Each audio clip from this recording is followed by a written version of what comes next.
Chiefs Kingdom, we are officially here as the Kansas City Chiefs are 3 nights away from unveiling the banners against the Detroit Lions. But unfortunately, we got to get into other news that has been going around, swirling around with Chris Jones throughout the weekend. So with that, let's cut the chit chat and let's have some fun.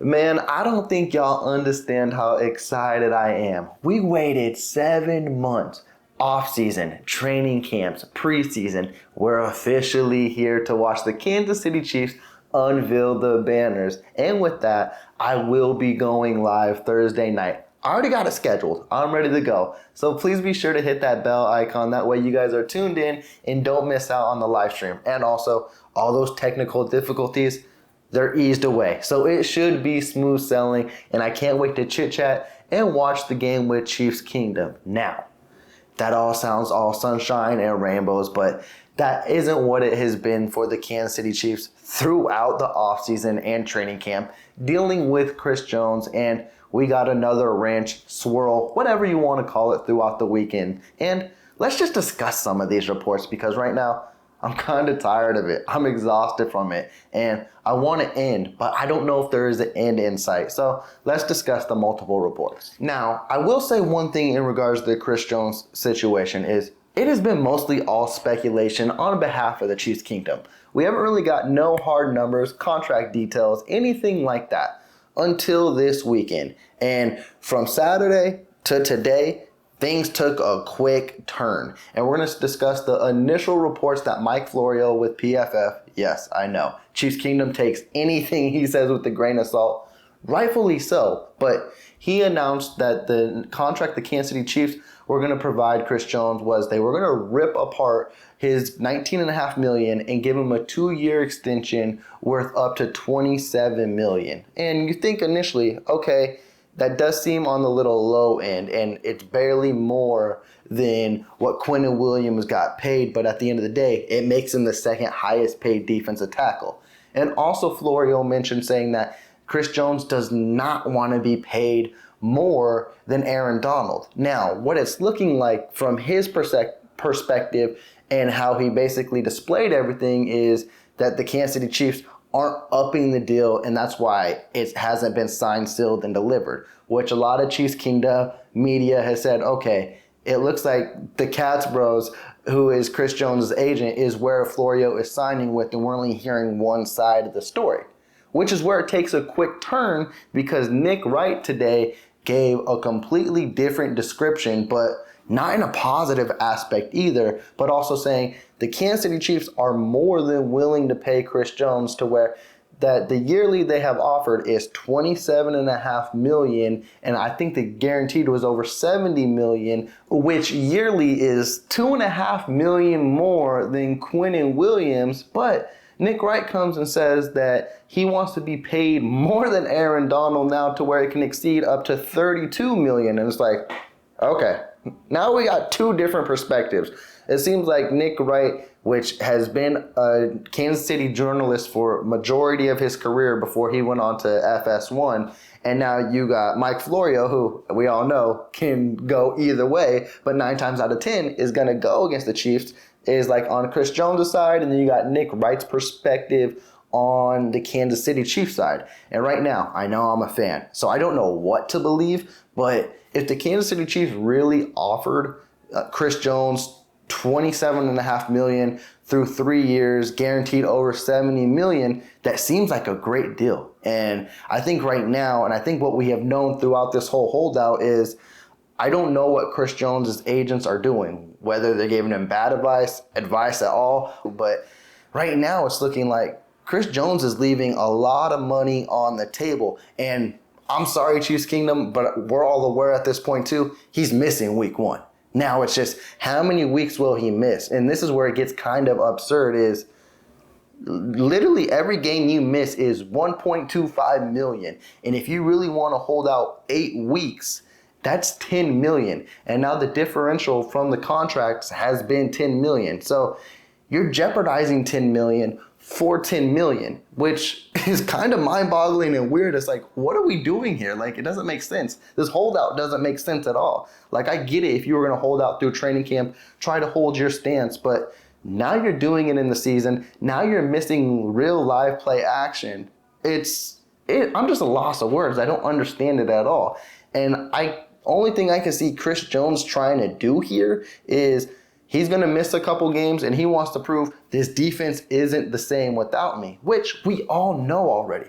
But the different factor in that is this Kansas City Chiefs offense can still win games whether you are there or whether you are not there. And even when you were there, that defense was still sometimes allowing 30-plus points. So the Kansas City Chiefs have a side as well. And also, you can really, really hurt your case if this Kansas City Chiefs defense shows out in week 1 and 2 against the Lions and Jaguars, and they look really good. Now you don't got no case. And honestly, you can become a trade candidate at that point. Because now it's like, what do we do from here? Because I'm starting to view it as, is this a case dismissed, long gone? Like, is there any repair to this is what I'm meaning? Because what if he does sign a contract? Does Chiefs Kingdom look at him any differently? Now, again, it's a perspective thing.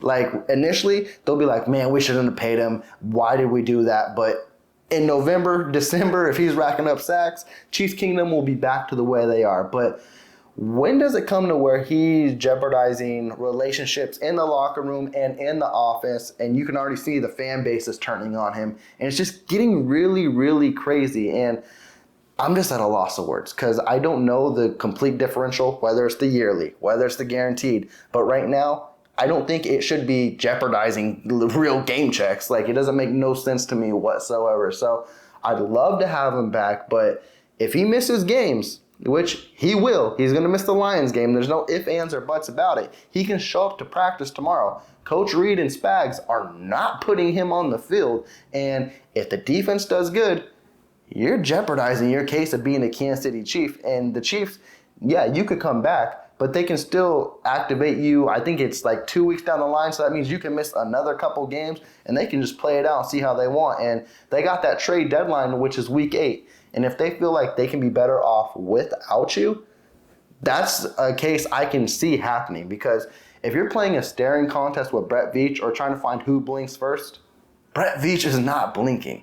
Brett Veach will find a way to make this team better, and he will stand his ground. And if it means he's got to trade one of his best defensive players or best defensive players, it's what he will do. And also, too, at the end of the day, Chris Jones, I understand he deserves to be paid the money he's worth. But $32 million a year, Aaron Donald's contract is an outlier. So for him to be asking more than that is crazy because there's a huge gap. It's from his yearly of $30 million to, I believe, Quinnen Williams of $25. That's a $5 million gap. And the Kansas City Chiefs look like they're trying to meet you at the middle at $27.5 million.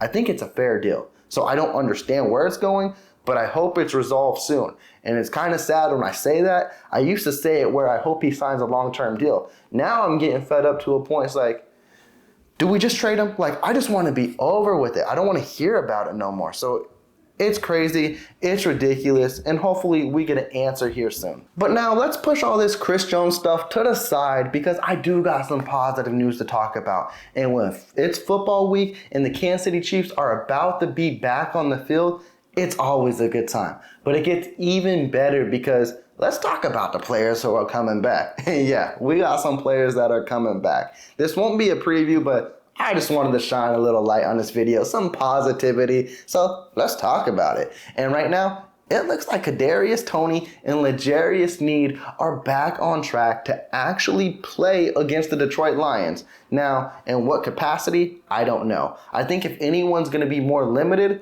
it might be Toney because we know it takes a minute to get caught up to speed in this offense. His knee surgery, I don't think they will throw him out there right away. But we saw in a limited capacity, he went nuts against the Jacksonville Jaguars. He may need only 10 plays, which is fine.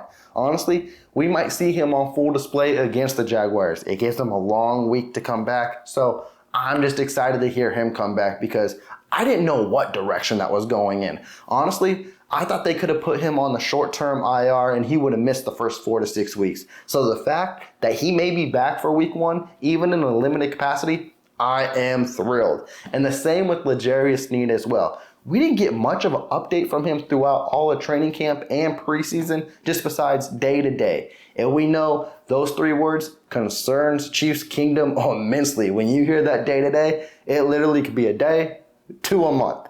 And right now, the fact that Sneed has been practicing, he has been out there. Again, I don't know what kind of fashion we'll see him out there, but when he's your best DB, he helps any means necessary. And also a full participant, which another surprising one as well, was rookie Nick Jones, who had surgery on his, I think it was broken hand or wrist. And the fact full participant, he might be out there on special teams contributing. I'm excited. I was so disappointed he missed majority of preseason because I wanted to see him in those games. He's a ball hawk. He's a difference maker. And I believed if he would have played in preseason, he would have displayed that. So the fact we get him out there early week 1 is some good stuff. And I love shedding some light on some positivity with you, Chiefs Kingdom, because it just doesn't seem like it's been there. But it's banner night. Football week is back. We're going to have fun. Be sure to check in on my live stream. Let's chit chat. Let's have fun. Let's discuss Kansas City Chiefs football. But I'm going to check out. Before I do, please be sure to subscribe to the channel. If you did like this video, please leave that big thumbs up. I'm checking out. Y'all take care. Peace.